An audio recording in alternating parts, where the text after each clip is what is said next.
part of being back, Grandma says, I'm going to be here every day. The first issue is education, kids. And I'm going to present one of my most exciting students in the first group I trained when I came to Bellingham. Her name is Carrie Gill. She dreamed that she could have a school.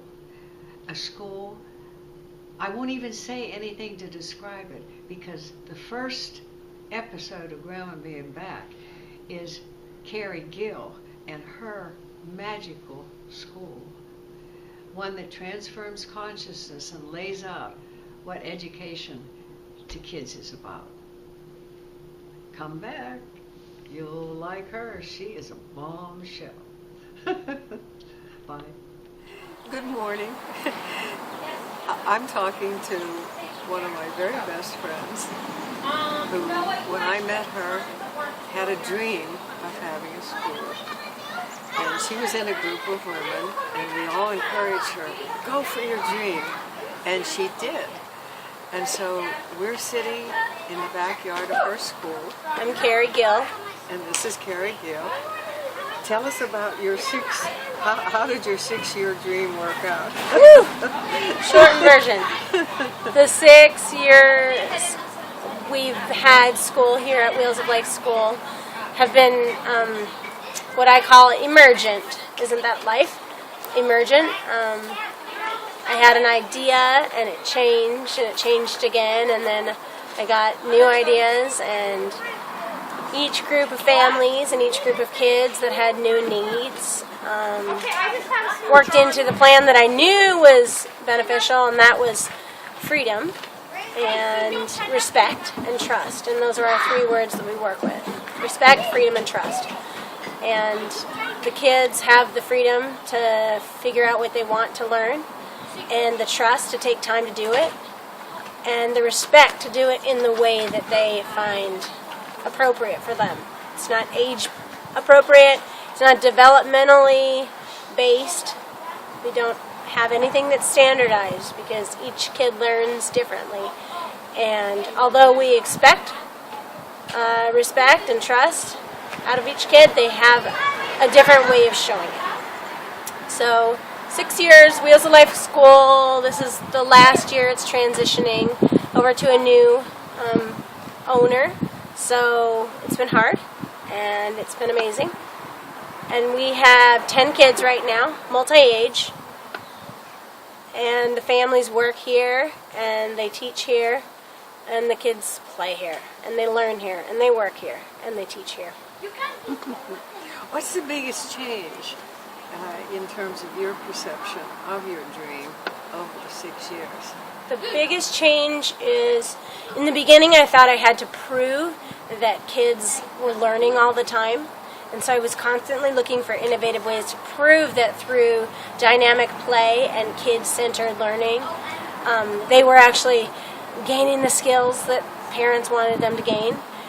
And I realized that if you come here and you watch your kids and you watch what they're doing and how they perceive the world and how they reflect on their lens of the world, you don't have to prove that anymore. I don't try to prove that our kids are learning things. The parents absolutely understand that play-based learning and freedom-based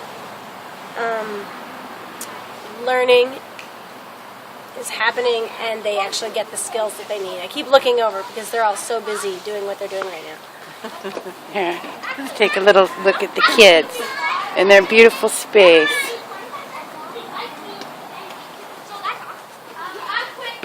So, did you have trouble? I know you said that the kids, that the parents understood, but they come from the system too. Yeah, they don't understand. You have to show them. Okay, that to me seems like it might be one of the biggest hurdles in terms of your work. That it would be harder to work with the parents than with the students. Every teacher will tell you that. Yeah, because the parents learn by, you sit still and you have to ask permission to go to the bathroom and get up or talk, or you know, it's so regimented and so rigid. So how did you work with the kids on that? I started throwing fabulous parties. The kids and I started throwing fabulous parties, and the parties could look anything like a game show or a space museum or a play or an art gallery or a science fair. And every time we threw a party and we called it Each One Teach One, the parents were just amazed at the stuff that their kids knew. And even if it was one kid presenting on an Arctic tern, every kid in the audience would know all of the information about the Arctic tern, but they didn't study it. They didn't focus on it. And so they started realizing that when one kid was passionate about something, all the other kids learned through their passion. And that was it. The parents were sold. So if we were to walk around today, is there a particular project happening today? Yeah, it's emergent. So we're studying medieval times for 7 weeks, and we're thematically based. And so the kids totally vote on the theme, and I'm only one vote. I've been outvoted several times. So they voted unanimously on medieval times, and we broke medieval times up into royal kings and queens, noble, feudal life, scholars, and basically monks and scholars, the science, and feasts and festivals. And so when we got to feudal times and the peasants and the village, they got really engrossed in the village. So they all started, they took on a store. So they all made a sign. This says Castle Building Brothers, and it's the 2 youngest kids. Basically, they play in the sandbox 3 out of 5 days a week. But they're building bricks and they're doing jobs for the others. They're the castle builders. So everyone has a store. And I'll walk you around and show you the stores. And here we are in the project room. So this is what we mean by emergent. We did a demonstration castle. And this is the castle they made. Wow. Come really close. Wow. So Noah's choosing where he puts his words. It's totally up to you where you put your words. They could be small down here. They could be down the side. Silas, where do you think you're going to put the word clarity? Clarity. Where are you going to write that in pencil? Beautifully. So right now we're working on the code of chivalry. Oh, So the code of chivalry, what does it mean to have chivalry? To have faith, to have hope, to have courage, nobility, justice, mercy, and generosity. And so these are their ideas of what these mean. Believe in you, trust even when you do not know, you keep your promises. So these are their ideas. Try again, make an effort, believe in myself and others.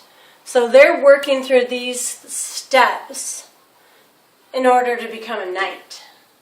Interesting. And I like it that their values, that their inner values, developing your relationship with yourself and others. And 9 out of 10 times, if you ask a parent what they want for their kids, they'll say they want them to be healthy and they want them to be happy. They don't say, I want them to be a mathematician. Parents 9 out of 10 times say, I want my kids to be good people and I want them to be happy. And so when you bring parents back, everything that they want at Wheels of Life is value-based. They want their kids to spend time learning about being a good person. And that takes a ton of time. You can't do math for 50 minutes, write in your writing notebook for 50 minutes, stand in line for 50 minutes, go to science and, do work pages for 50 minutes and also learn how to be a good person. It takes a lot of time for the kids to play together and to fight together and to agree together and to have meetings about what hurt their feelings in order for them to become good people. And so this is one of our systems right now to tie in medieval times with being a good person. So they're going through, they all started off with really low expectations. Follow directions, finish your work, and clean up your messes. You're a page boy. If you want to become a squire, you follow, you know right from wrong, you take care of others, and you do exceptional work. You're not just taking care of yourself. And if you want to be a knight, you have to protect the castle and the group. You have to be peaceful and fair. You have to give generously of yourself, do what is needed, and you have to show courage. And so they're working through becoming their best self. They're never going to be kings or queens. That's my job. I dedicate my life to the service of all. Different. All they need is to sit down and take the time to be heard and to hear each other. And it's amazing how many people in a meeting, grown-up meetings, for example, are clearly not listening to what's being said. They're waiting their turn to say something. Yeah, because they have a job to do.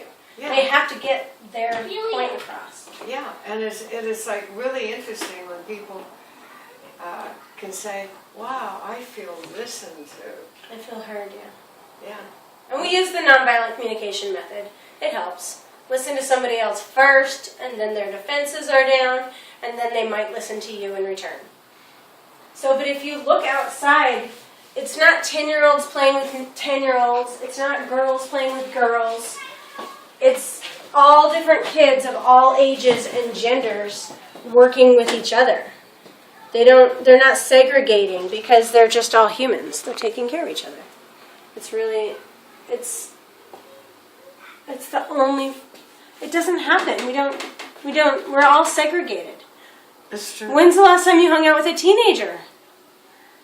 I hardly ever hang out with grandparents. You know?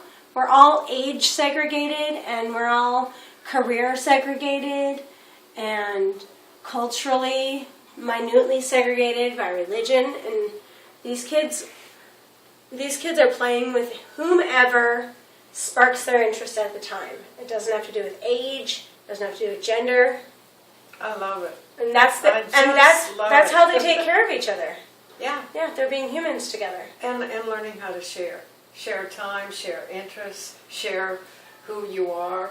Yeah. And that- Share your ideas. Share your ideas. And it just seems that somehow we've locked into a system that is, grade levels, and it doesn't change. I mean, college or going to a university is as dull as entering the first grade, because you have to sit there and listen to someone else tell you what you should think or do. Yeah, what's going to make you happy? Yeah. What, And when you what think you need to be learning. Yeah, and that isn't education for a democratic state or a democratic No, process. that's the common education, the common core knowledge put in part hundreds of years ago by people like Horace Mann and the common good, the common education, good for all, but it's not enough to let people thrive and do what they're creatively, And what it's their potential is. and it's based on. adult oriented It's and very directed, adult-oriented. rather than teaching children to think for themselves and know that that's valuable. It's valuable. Their Yeah. ideas are valuable. Yeah.